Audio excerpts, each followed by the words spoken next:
Welcome back to the Unroyals, where we sip our tea with one pinky raised, a little shade in our voice, and a lot of truth in our tone. And today, that tea is scalding. The British public, tired, fed up, and utterly done with the Sussex soap opera, are demanding action. They want Harry and Meghan stripped of their royal titles, once and for all. And word around the palace? Prince William might just be the one brave enough to make it happen. Now let's be honest. The whole world has watched this drama play out like an overproduced Netflix special. The runaway royals wanted freedom, privacy, independence, and a multi-million-dollar media deal. Funny how that works.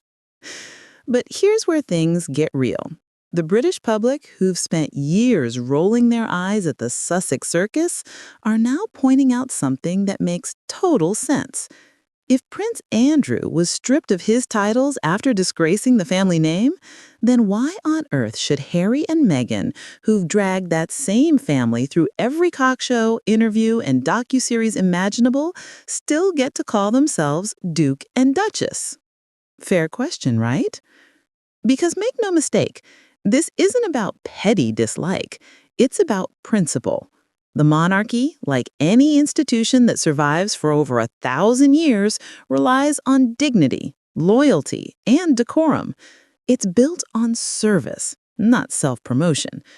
And that's exactly why people are turning to William, the man next in line, the future king, the one who's been playing the long game. Calm, strategic, loyal, and let's be honest, a lot tougher than people think. William doesn't rant. He remembers. And when his time comes, the reckoning will be quiet but absolute. Now, imagine this scene. It's his coronation. The choir is singing, the nation's watching, and the new king rises to speak. He talks about renewal, restoration, and unity. And in that spirit, he decides to clean the royal slate once and for all. The moment that royal sword slices through those titles, the cheers across Britain could probably be heard all the way to Montecito.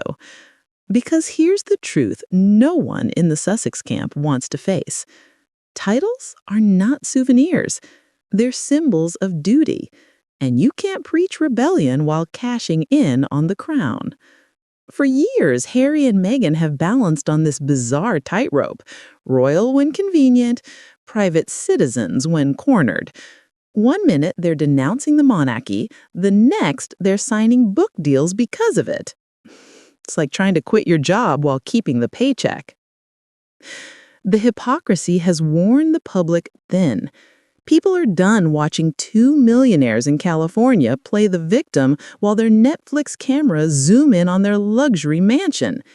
The British taxpayer isn't buying the fairy tale anymore. And as one royal expert said, the monarchy isn't a mood board. You can't pick the bits you like and throw away the rest. Meanwhile, look at William and Catherine. Steady, consistent, graceful. They've taken hit after hit from the Sussex PR machine and never stooped to that level. Their silence has become their greatest strength. That contrast is striking. The calm of the Cambrians versus the chaos of the Californians. And it's exactly why people are rallying behind William. They see him as the man who can finally restore order, who can close this exhausting chapter of royal melodrama. When he ascends to the throne, insiders whisper, he'll make one thing clear. The crown belongs to those who honor it, not those who exploit it. Stripping Harry and Meghan of their titles wouldn't be cruel. It would be correct. It would be the monarchy saying, we will not be mocked by our own. Can you blame them? For years, they've painted the family as villains while conveniently holding on to the status that gave them their global stage. They've turned royal into a brand, a trademark, a hashtag. But the monarchy isn't a marketing agency. If Andrew was stripped for disgrace, why not the Sussexes for disloyalty? The same rules must apply, because the crown doesn't bend to personality, it stands for permanence. And William, with his quiet steel, understands that better than anyone.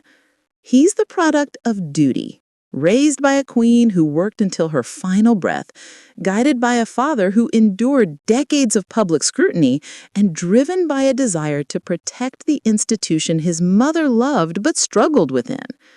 He's seen what happens when the monarchy falters. He's seen the damage of scandal and the cost of silence. So, when the moment comes, he will act not out of anger, but out of necessity.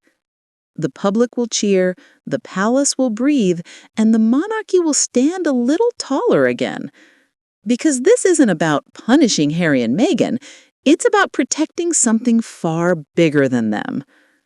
The monarchy has survived wars, divorces, abdications, and betrayals. It can survive 2 podcasting ex-royals with a Netflix deal.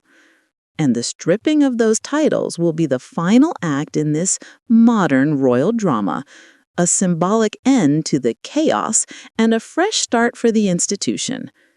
William's reign won't be about celebrity or scandal. It'll be about service.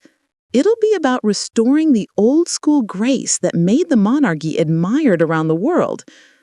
And when he finally takes that throne, the public knows one thing: the rules will return. Accountability will matter again. Titles will mean something again. Because when the future king says, "Enough is enough," the message is clear. You can't have the crown if you've burned the kingdom. And that's what makes this moment so powerful. The people aren't calling for vengeance. They're calling for balance, for fairness, for the restoration of royal respect. Because when you look at the timeline, it's simple. Andrew faced consequences. Harry and Meghan spread chaos. And William is the one poised to fix it. He'll do it quietly, decisively, and without theatrics, the polar opposite of the Sussex way. And maybe then, finally, the palace pays focus on what it's always meant to: service above self. The British people love forgiveness, but they love fairness more.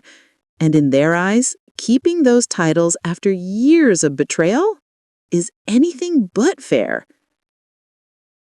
So yes, the calls are growing louder, the momentum is real, and the crown is listening. Because whether the Sussexes like it or not, their titles are borrowed, not earned. And when King William rises, that debt might finally be collected. He won't swing the sword out of spite. He'll do it for the survival of the monarchy itself. Because, as every royal historian knows, the monarchy doesn't survive on fame. It survives on faith, the faith of its people, the faith that duty matters more than ego. And right now, that faith is in William, the man who will draw the line, the man who will protect the crown, not for himself, but for the future. So when that day comes, and it will, the cheers won't just be for a king, they'll be for the return of dignity, the restoration of balance, the moment the monarchy reclaims its crown from chaos. The era of self-pity is over. The age of duty has returned.